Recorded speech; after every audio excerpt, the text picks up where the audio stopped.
17 বছর বাবা মায়ের কাছে থেকেও যে শিক্ষাটা পাইনি, মাত্র 16 বছর বয়সের সংসার জীবনে সেই শিক্ষাটা আমি আমার শাশুড়ি থেকে পেয়ে গেছি। শাশুড়ি থেকে শিক্ষা পেয়েছি কিভাবে ছেলে শ্বশুরবাড়ি থেকে জিনিসপত্র আদায় করে নিতে হয়। শাশুড়ি থেকে শিক্ষা পেয়েছি যে ছেলের ইনকাম কম হবে সেই ছেলের বউকে দিয়ে সংসারের সমস্ত কাজ করাতে হবে। শাশুড়ি থেকে শিক্ষা পেয়েছি ছেলের বউদের ক্ষুধায় কাতর হয়ে গেলেও শাশুড়ির আগে ভাত খাওয়া যাবে না। শাশুড়ি থেকে শিক্ষা পেয়েছি ছেলে শ্বশুরবাড়ি থেকে দেওয়া জিনিসপত্র যদি কম দামি হয় তাহলে ছেলের বউকে কথায় কথায় খোঁটা দিতে হয়।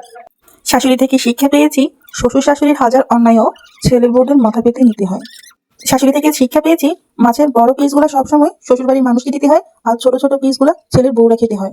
শাশুড়ি থেকে শিক্ষা পেয়েছি যে সময় ছেলের বউরা বাপের বাড়িতে বেড়াতে যাবে সেই সময় শাশুড়িদেরকে অসুস্থ হয়ে যেতে হয়। শাশুড়ি থেকে শিক্ষা পেয়েছি ছেলের বউরা বাপের বাড়ি যাওয়ার জন্য যখন কাপড় চোপড় গুছিয়ে ব্যাগ রেডি করে রাখে তখন চুরি করে গিয়ে ছেলের বউয়ের ব্যাগটা দেখে নিতে হয়। শাশুড়ি থেকে শিক্ষা পেয়েছি ছেলে যদি ছেলের বউয়ের ভক্ত হয়ে যায় তখন তাকে ডাব পড়া পানি খাইয়ে মায়ের ভক্ত করে নিতে হয়। শাশুড়ি থেকে শিক্ষা পেয়েছি ছেলের বউ যদি শাশুড়ির মুখে মুখে তর্ক করে, শাশুড়ির অন্যায়ের প্রতিবাদ করে, তাহলে কিভাবে ছেলের কাছে কান্নাকাটি করে ছেলের বউয়ের নামে বিচার দিতে হয়। শাশুড়ি থেকে শিক্ষা পেয়েছি যেই গাছে ফল ধরে না সেই গাছ সাথে সাথে উপড়ে ফেলে দিতে হয়। মানে যখন ছেলের বউদের বাচ্চা হতে দেরি হয় তখন সেই ছেলের বউকে কিভাবে বাড়ি থেকে বের করে ছেলেকে আবার নতুন করে বিয়ে করানো যায় সেটাই হচ্ছে শাশুড়ি থেকে শিক্ষা। শাশুড়ি থেকে শিক্ষা পেয়েছি 15 থেকে 20 বছরের একটা মেয়েকে ছেলের বউ করে নিয়ে এসে আর সেই ছেলের বউ থেকে 80 বছরের একজন বয়সী মানুষের মতো জ্ঞান বুদ্ধি থাকতে হয়। শাশুড়ি থেকে শিক্ষা পেয়েছি ছেলে যদি ছেলের বউকে নিয়ে কোথাও ঘুরতে যায় তখন শ্বশুর শাশুড়ি ননদ ভাসুর দেবর সবাইকে একসাথে নিয়ে যেতে হয়। শাশুড়ি থেকে শিক্ষা পেয়েছি ছেলে যদি ছেলের বউকে নিয়ে কোথাও ঘুরতে যায় তখন শ্বশুর শাশুড়ি ননদ ভাসুর দেবর সবাইকে একসাথে নিয়ে যেতে হয়। শাশুড়ি থেকে শিক্ষা পেয়েছি যে ছেলে সব থেকে বেশি ভালো ইনকাম করে সেই ছেলের বউকে একটু বেশি করে তেল মালিশ করতে হয়। শাশুড়ি থেকে শিক্ষা পেয়েছি ছেলেকে সবসময় বুদ্ধি দিতে হয় যে ছেলের বউকে যেন সবসময় টাইটের উপরে রাখতে হয়। শাশুড়ি থেকে শিক্ষা পেয়েছি শ্বশুরবাড়িতে যখন কোনো মেহমান আসবে তখন বাড়িতে সুস্থ ননদ ননাস থাকার পরও অসুস্থ ছেলের বউকে দিয়েই বাড়ির মেহমানদের সেবা যত্ন আপ্যায়ন করাতে হবে।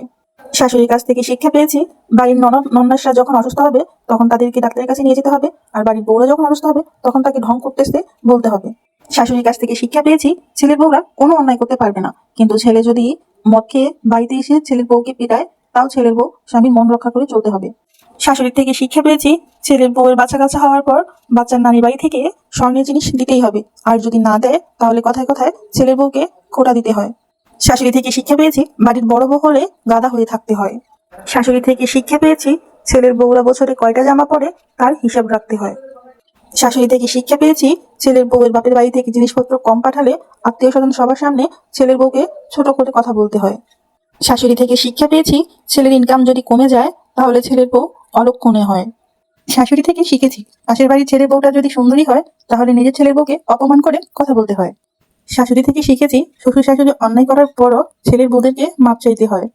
শাশুড়ি থেকে শিখেছি পেটে বাচ্চা নিয়েও সংসারের সমস্ত কাজ সুন্দর করে করে রাখতে হয়। শাশুড়ি থেকে শিখেছি যে ছেলের বউ ছেলে সন্তান জন্ম দেয় সেই ছেলের বউয়ের একটু বেশি আপ্যায়ন আদর করতে হয়। শাশুড়ি থেকে শিখেছি ছেলের বউয়ের গয়নাগাটি সব শাশুড়ির কাছে জমা রাখতে হয়, ছেলের বউয়ের কাছে থাকলে নাকি সেগুলো হারিয়ে যায়। শাশুড়ি থেকে শিখেছি যেই দিন থেকে ছেলের বউ ঘরে আসে সেই দিন থেকে শাশুড়ি সবসময় অসুস্থ থাকতে হয়। শাশুড়ি থেকে শিখেছি সবসময় শ্বশুরবাড়ির সুনাম করতে হয়, শ্বশুরবাড়ির কোনো ভুল অথবা কোনো দোষ ধরা যায় না। শাশুড়ি থেকে শিখেছি ছেলের বউ হওয়ার সাথে সাথে রান্না একেবারে পারদর্শী হতে হয়, লবণ থেকে মরিচ অবধি শুরু করে সবকিছুই যেন সমান্তরে দেওয়া হয়, একটু থেকে একটু বেশি হলে সেই ছেলের বউকে খোঁটা দিতে হয়। এই জন্যই বলা হয় সংসার জীবন হচ্ছে সব থেকে বড় বিদ্যালয়। এই সংসার জীবনে আপনি যতটুকু শিক্ষা গ্রহণ করবেন সেই শিক্ষাটা অন্য কোথাও পাওয়া যায় না। সংসার জীবনে শ্বশুরবাড়ির মানুষের মন রক্ষা করা শেষ থাকে না। শ্বশুর শাশুড়ি ননদ ননাস দেবর ভাসুর থেকে শুরু করে নানা শ্বশুর নানি শাশুড়ি দাদা শ্বশুর দাদি শাশুড়ি এমনকি ফুপি শাশুড়ি খালা শাশুড়ি কত কত আত্মীয় স্বজনের যে মন রক্ষা করতে হয় সেটা শুধুমাত্র শ্বশুরবাড়িতে গেলেই বোঝা যায়। শ্বশুরবাড়ির কোনো মানুষের মনে কষ্ট দেওয়া যায় না, সব মানুষের মন রক্ষা করে চলতে হয়। শ্বশুরবাড়িতে ছেলের বউ একটা মানুষ, সে একটা মানুষ শ্বশুরবাড়ির হাজারটা মানুষের মন রক্ষা করতে হয়। কারো মনে যেন বিন্দু মাত্র কষ্ট না যায় সেদিকটা খেয়াল রাখতে হয়। আর যদি কারো একটু মনে কষ্ট গেছে তো তাহলে যত ভালো কাজ করছে সবটাই বিসর্জনে চলে যায়, আর একটা খারাপের জন্য হাজার হাজার খারাপ গুণ উঠে আসে। যেই শাশুড়ি একটা পরিপূর্ণ সংসার গোছাতে 50 বছরের সংসার জীবন শেষ করলো সেই শাশুড়ি চায় তার 15 থেকে 20 বছরের ছেলের বউটা যেন 50 বছর শাশুড়ির মতো সমস্ত কাজকর্ম করতে পারে, সমস্ত জ্ঞান বুদ্ধি দিয়ে সংসার পরিচালনা করতে পারে। শাশুড়ি যেমন তার 40 বছর সংসারে পাকা গৃহিণী হয়ে গেছে, ছেলের বউটাও 40 বছরের সংসার করলে সেও পাকা গৃহিণী হয়ে যায়।